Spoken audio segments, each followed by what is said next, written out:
Bismillahirrahmanirrahim. Assalamualaikum warahmatullahi wabarakatuh.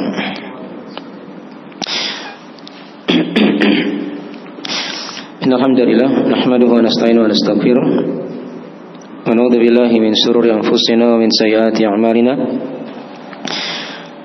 May yahdihillahu fala mudilla lahu wa yudlil fala hadiya lahu. Asyhadu an la ilaha illallah wa la syarika lahu.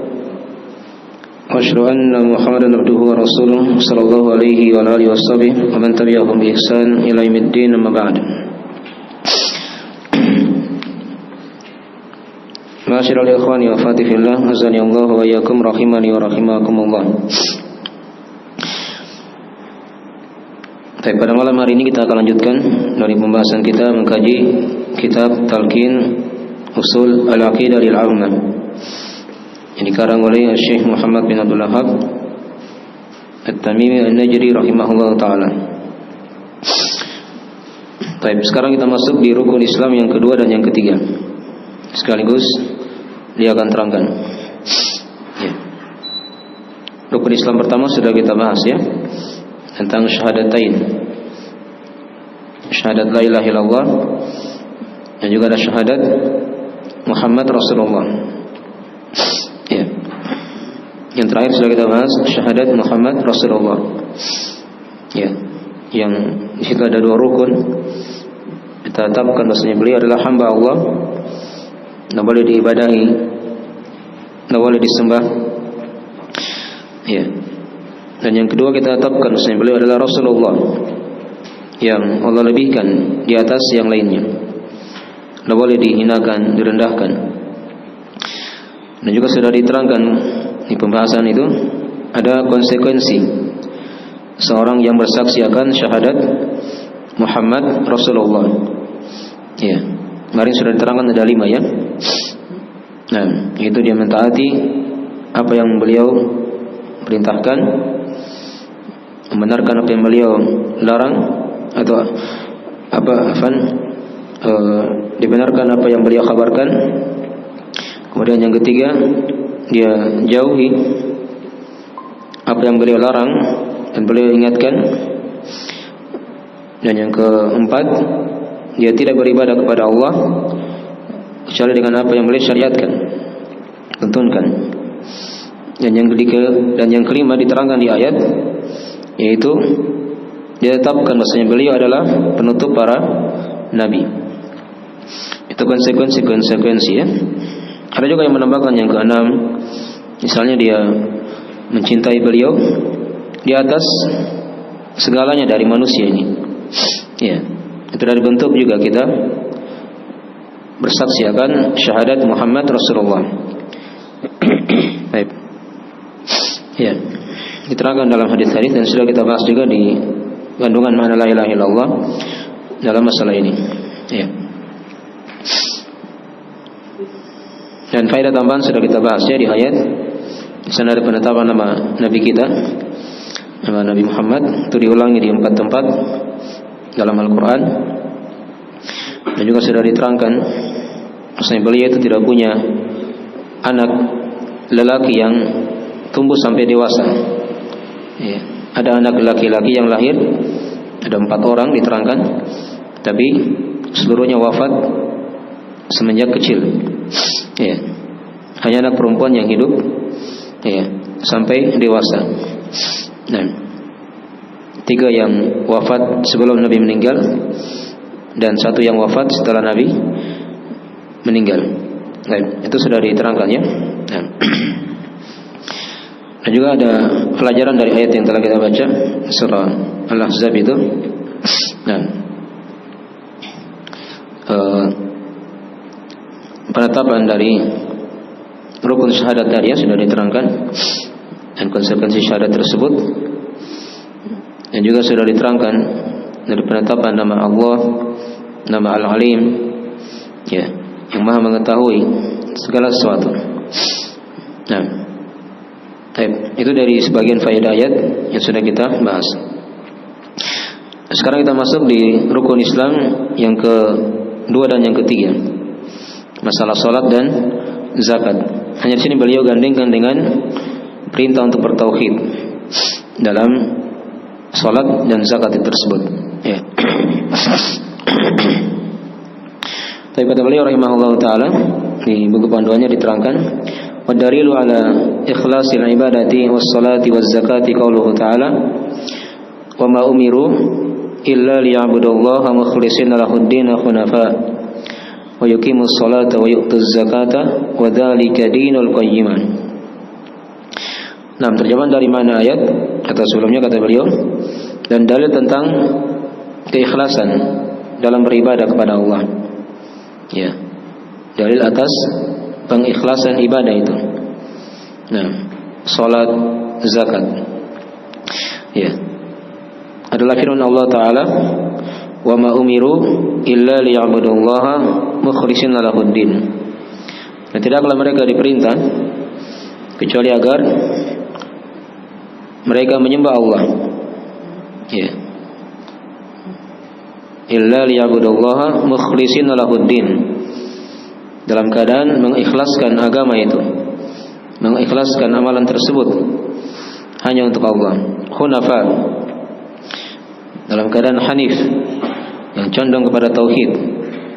Dan yuqimus salata wa yu'tuz zakat, dan juga mereka diperintah juga untuk menegakkan salat dan membayar zakat. Wa dzalika dinul qayyimah, dan itulah agama yang lurus.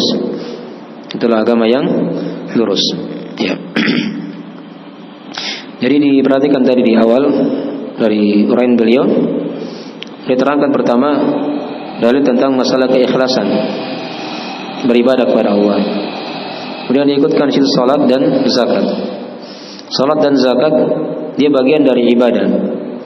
Bagian dari ibadah. Salat kan ibadah badan. Ada juga di situ ibadah lisan, ibadah hati, tercakup semua di salat. Adapun zakat itu dari ibadah harta. Nah, jadi ini bentuk pengikutan yang umum, diikutkan setelah itu ada sesuatu yang khusus. Ya, karena ibadah itu kan luas. Sudah kita bahas ya ibadah itu di pembahasan di pondasi yang pertama dari pembahasan buku ini. Ya.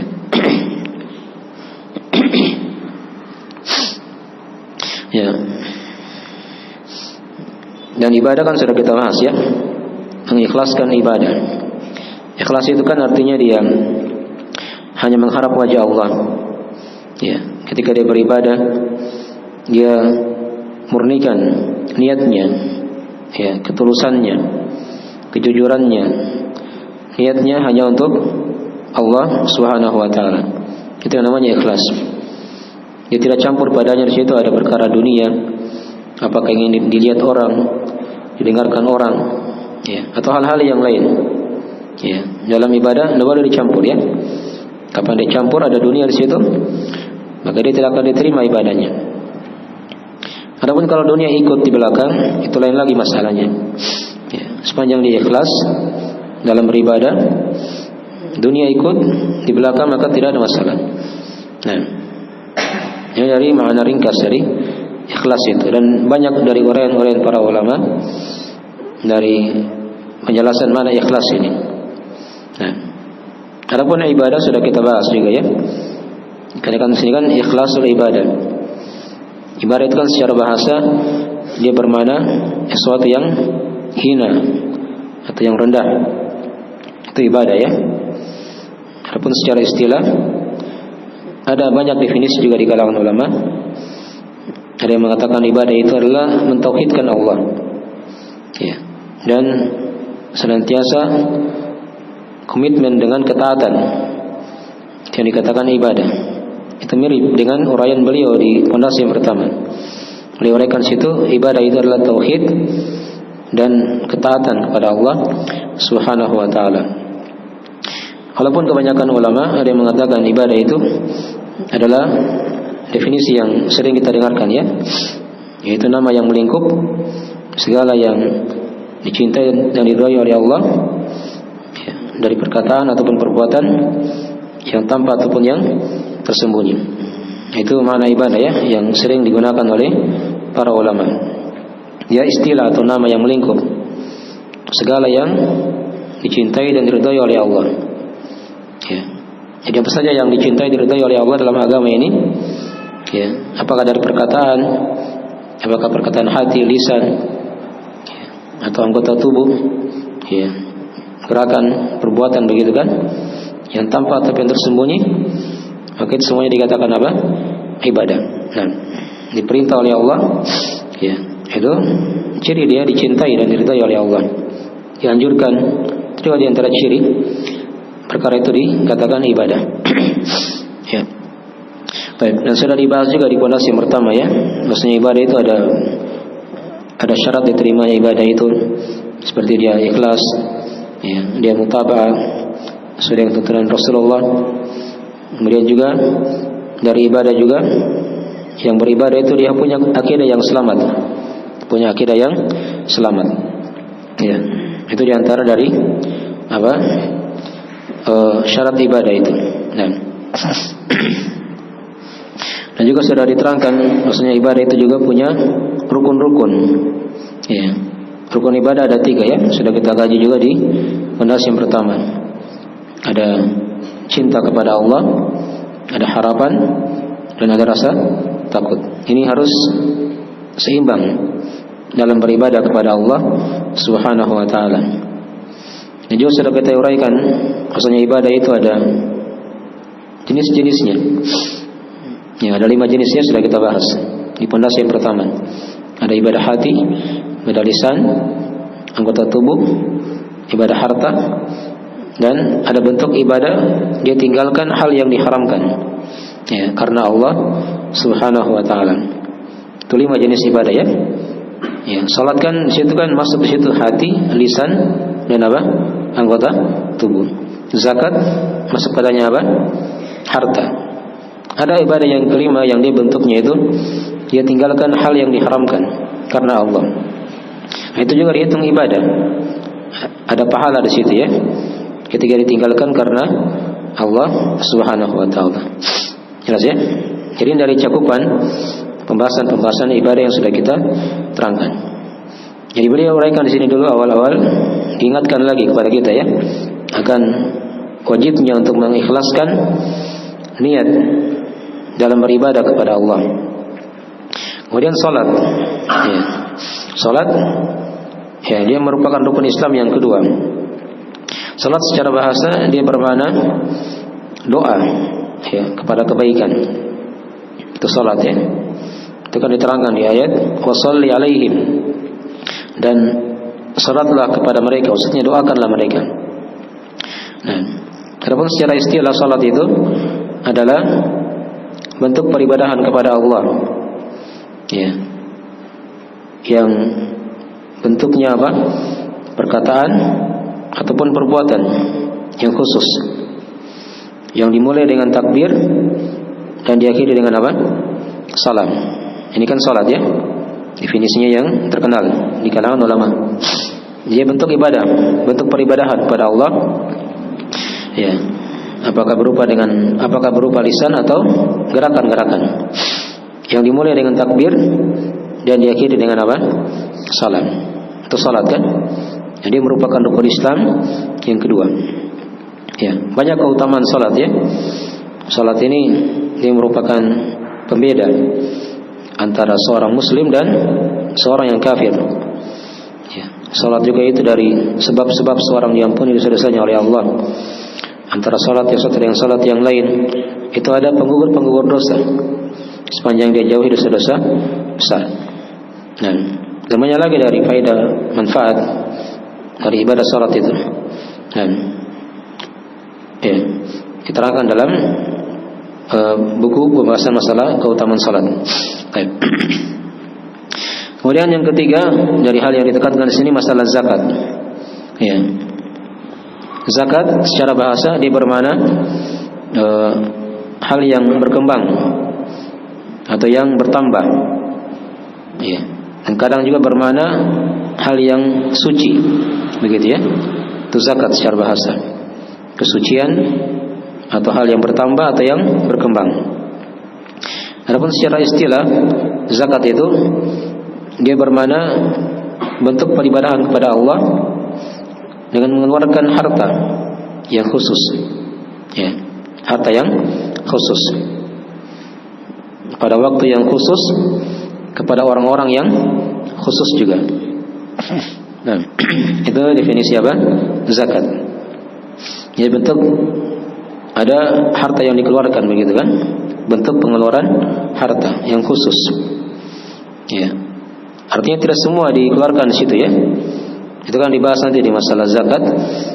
Ada harta-harta yang wajib disakati, seperti emas, perak, ya, peternakan, pertanian, ada juga perdagangan, paham ya? Nah, itu juga dari apa? Zakat. Ada zakat di situ. Pada waktu yang khusus, ya, dikeluarkan zakat kan ada waktunya. Ada yang bentuknya ketika sudah berputar 1 tahun, ya, sampai nisab, maka dia wajib apa? Keluarkan zakat. Ada juga yang modelnya ketika dipanen, seperti pertanian, ya. Ya, bukan tahunan dia, tapi saat ketika dipanen sampai nisabnya sudah, maka keluar padanya apa? Zakat. Ya, pada waktu yang khusus.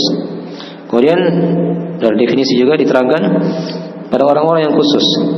Ya, pada orang-orang yang khusus. Artinya tidak semua diberi zakat, ya. Itu kan diterangkan dalam Al-Quran, itu ada 8 golongan orang-orang yang diberi zakat. Ya, di surah At-Taubah, ya.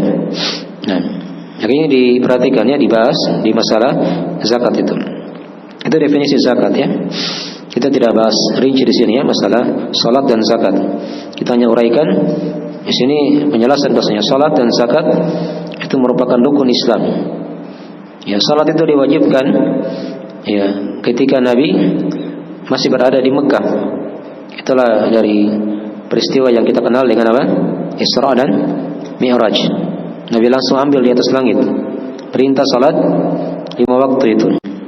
Adapun zakat dia diwajibkan di Madinah, ya, di tahun kedua Hijriah, ketika Nabi sudah hijrah ke Madinah. Nah, itu kewajiban apa? Zakat. Ya. Baik, ini dari ringkas tentang masalah apa? Ikhlasul ibadah was-salati waz-zakat. Ya, mengikhlaskan ibadah, salat dan zakat. Ya.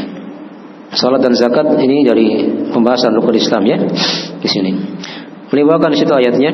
Beliau bawakan ayat di surah Al-Bayyinah, ayat yang kelima, yang sering kita hafal, ya. Wa ma umiru illa liya'budullaha mukhlishina lahud-din hunafa.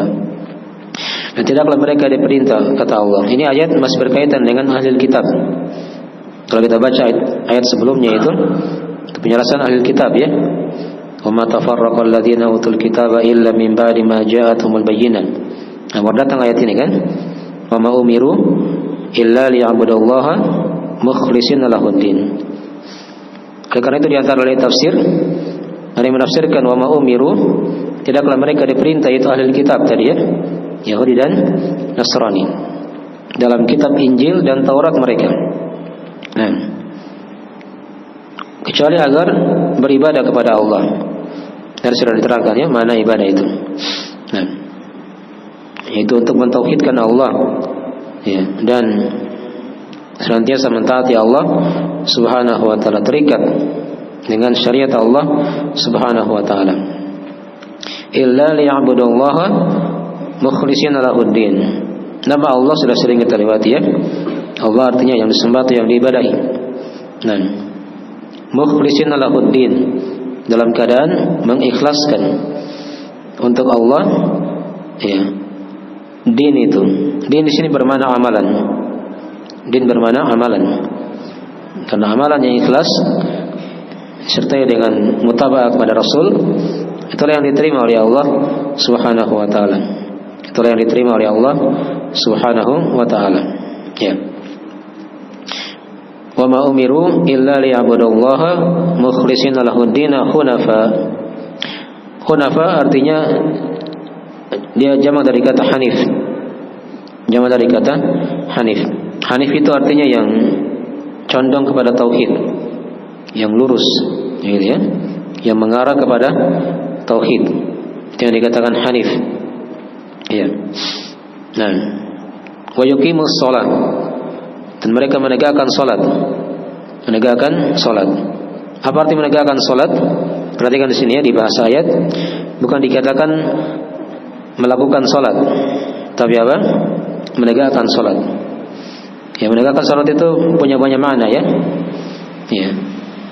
Dalam artian dia tegakkan hatinya, ya, dia jaga khusyuknya dalam salatnya.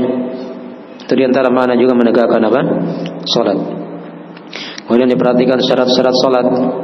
Syarat-syarat sahnya salat dari waktunya misalnya, ya. Dari hal-hal yang lain dibahas dalam buku fikih ya, dari syarat salat tersebut. Kemudian juga di antara makna menegakkan salat, dia perhatikan rukun-rukun salat dari takbiratul ihram kan, dan seterusnya sampai salam. Ada baca al-Fatihah, ruku, sujud, ya, sampai salam. Ya. Kemudian juga di antara makna menegakkan salat, dia lakukan dari kewajiban-kewajiban salat. Ya. Ya, dia lakukan syarat-syaratnya, rukun-rukunnya, dan kewajiban-kewajibannya. Yang dikatakan apa? Menegakkan salat. Ya, bersama dengan khusyuk tadi ya. Karena khusyuk itu dalam salat dia merupakan ruh salat itu sendiri, bagaikan tubuh. Kata para ulama, kalau dia tidak punya ruh, maka tubuh itu tidak hidup. Dia tidak akan apa? Bisa hidup. Sama dengan salat. Ya, ada orang kadang dia salat bergerak saja, takbir, ya, berdiri, ruku, sujud. Tapi ketika tidak ada khusyuk, ini salatnya tidak ada pengaruhnya kadang. Tidak bisa memberi pengaruh dalam kehidupannya. Ya. Kalau salat itu kan diterangkan dalam ayat, Inna salata tanha 'anil fahsya'i wal munkar. Sungguh salat itu kata Allah bisa mencegah ya dari perbuatan keji dan mungkar. Jadi kalau dia salat tapi tidak bisa berlepas dari perbuatan keji, dari kemungkaran, itu berarti salatnya tidak bagus. Ya, dia belum menegakkan salat. Baru sekadar melakukan apa? Salat saja. Ya, dan itu belum cukup ya.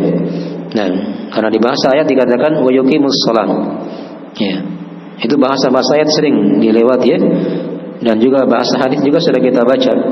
Ya, wa tuqimus shalah, dan kau tegakkan salat. Wa iqamis shalah. Ya, menegakkan salat. Begitu ya. Ini diulangi lagi oleh Allah. Ya, wa yuqimus shalah. Dan agar mereka menegakkan salat. Ya. Ini ayat masih kembali kepada ahlul kitab. Ya, yang sudah kita terangkan tadi itu. Jadi ahlul kitab mereka juga diperintah oleh Allah untuk beribadah kepada Allah. Ikhlaskan ibadah itu, agama itu, amalan tersebut hanya untuk Allah. Sebagaimana yang diperintah oleh para nabi mereka. Sama dengan kita ya. Dan jadi ayat ini walaupun dia turun pada ahlul kitab, arahnya kepada ahlul kitab, tapi berlaku juga untuk umat Islam. Berlaku juga untuk umat Islam secara umum. Nah, baik. Jadi diperintah untuk beribadah, mengikhlaskan ibadah itu hanya untuk Allah. Nah, semata condong kepada tauhid dan menjauhi kesyirikan. Wa yuqimus shalah.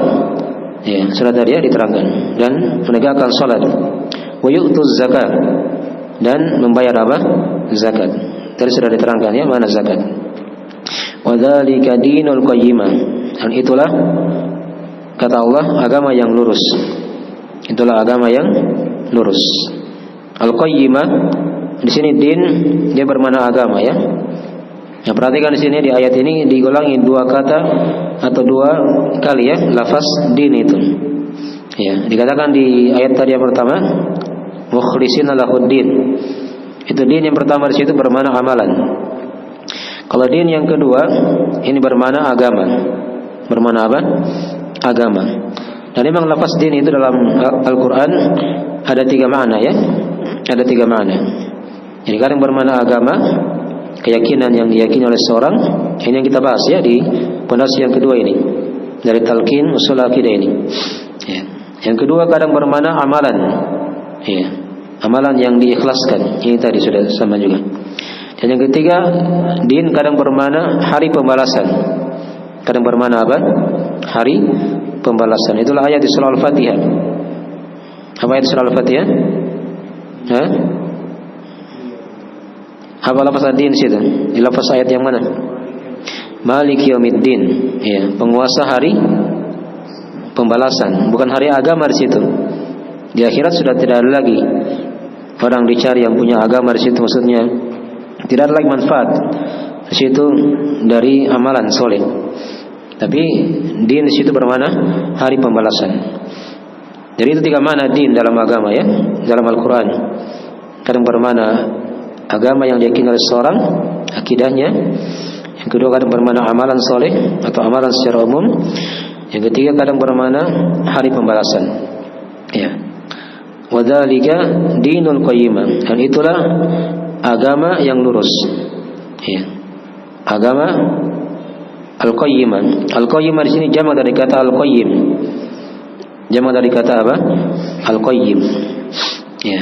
Ini ayat ada takdirnya ya, diterangkan oleh para ulama. Din al-millatil qayyimah begitu.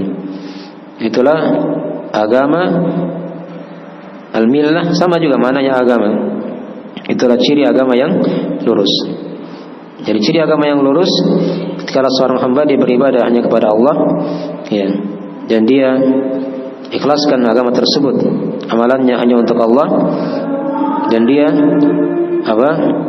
Menegakkan salat dan membayar apa? Zakat. Gimana itu? Sini. Matikan dulu. Baik.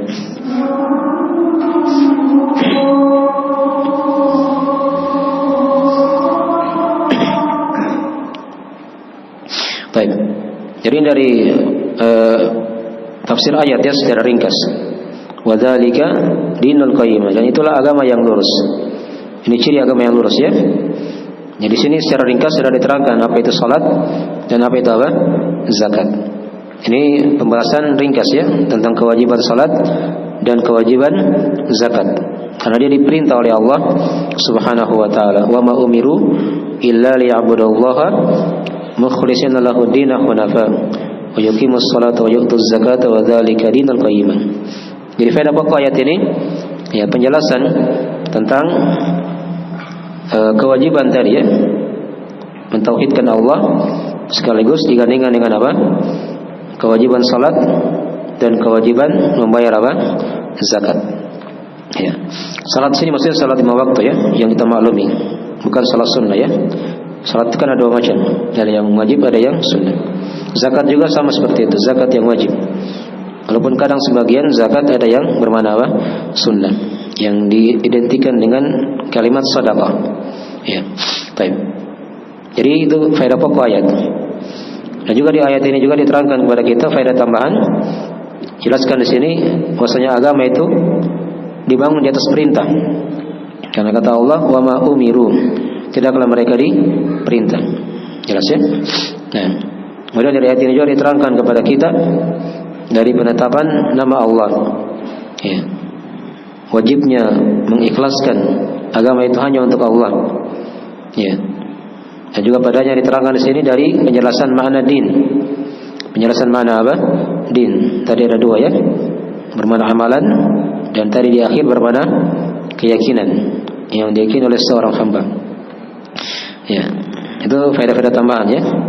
Dan juga di ayat ini juga diterangkan kepada kita penjelasan dari ciri agama yang lurus. Ciri agama Islam yang lurus, yaitu dia merupakan agama yang qayyimah, yang lurus. Ya. Nah, dan ini ada ayat yang lain yang mirip dengan ini, diterangkan di surah Al-Anfal atau diterangkan di surah Al-An'am ayat 153. Kata Allah, "Wa anna hadza sirati mustaqiman fattabi'u." Sesungguhnya ini adalah jalanku yang lurus, kata Allah. Ya. Mustaqiman, lurus. Fattabi'u, maka ikutilah jalan tersebut. Wala tattabi'us subul fatafarraqu bikum an sabili, dan jangan kalian ikuti jalan-jalan sehingga membuat kalian terpecah dari jalannya. Baik. Jadi din qayyimah di situ maksudnya lurus tanpa ada hal yang bengkok padanya. Itu din al-qayyimah. Kadang tadi dibahasakan dengan apa? Mustaqimah. Iya, itu mirip maknanya ya. mirip maknanya. Al-qayyimah dan al-mustaqim itu mirip maknanya. Baik. Saya kira itu dari akhir pembahasan kita dari rukun Islam yang kedua dan yang ketiga ini ya. Baik, insyaallah berikutnya kita akan masuk ya di pembahasan rukun Islam yang keempat, yaitu puasa. Baik. Ya sekiranya itu dulu dari akhir pembahasan. Ada yang tidak dipahami, ditanyakan kalau ada yang kurang jelas.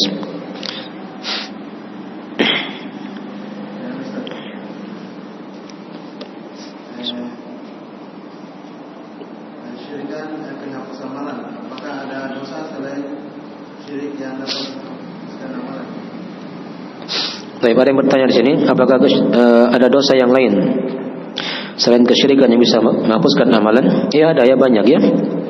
Itu kan kembali kepada kekafiran yang ada. Karena kafir itu kan banyak sebab-sebabnya. Ada kafir karena kesyirikan. Yang kedua, ada kafir karena dia membenci apa? Agama. Itu kan diterangkan oleh Allah. Dzalika bi annahum karihu ma anzalallah fa'ahbata a'malahum. Ya. Jadi demikian itu karena mereka membenci apa yang diturunkan oleh Allah. Dia benci agama begitu. Maka Allah hapuskan amalannya. Ya, Allah hapuskan apa? Amalannya. Jadi kadang amalan terhapus bukan karena kesyirikan, tapi karena dia benci agama Allah Subhanahu wa taala.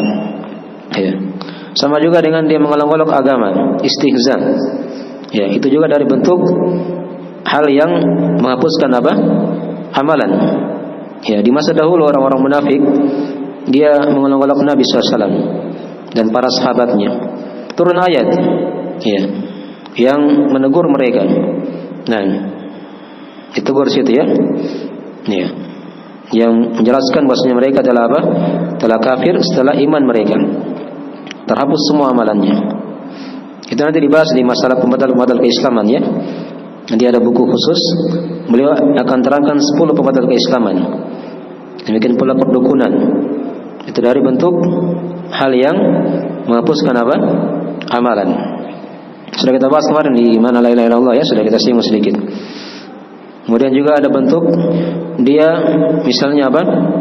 Merasa tidak terikat dengan syariat Nabi Muhammad. Itu juga ada bentuk hal yang menghapuskan apa? Amalan. Ya kayak sebagian orang dia pahami sudah bisa tidak salat lagi, ya sudah bisa tidak puasa, bebas dia dari hukum syariat. Ini bentuk dari hal-hal yang apa? Menghapuskan amalan-amalan soleh yang dia pernah apa? Perbuat. Atau dia meyakini ada petunjuk selain petunjuk Nabi yang lebih utama. Ini juga dari hal yang menghapuskan apa? Amalan. Jadi banyak ya dari bentuk-bentuk yang menghapuskan amalan soleh itu. Ya, insyaallah akan ada buku pembahasannya di Nawaqidul Islam, di pembatal-pembatal keislaman. Baik, mungkin sudah masuk waktu ya kita akhiri majelisnya. Insyaallah taala kita sambung di pertemuan yang lainnya. Nah, jika ada kekurangan mohon dimaafkan. Kita akhiri majelisnya. Subhanakallahumma wa bihamdik, asyhadu an la ilaha illa anta, astaghfiruka wa atubu ilaik. Assalamualaikum warahmatullahi wabarakatuh.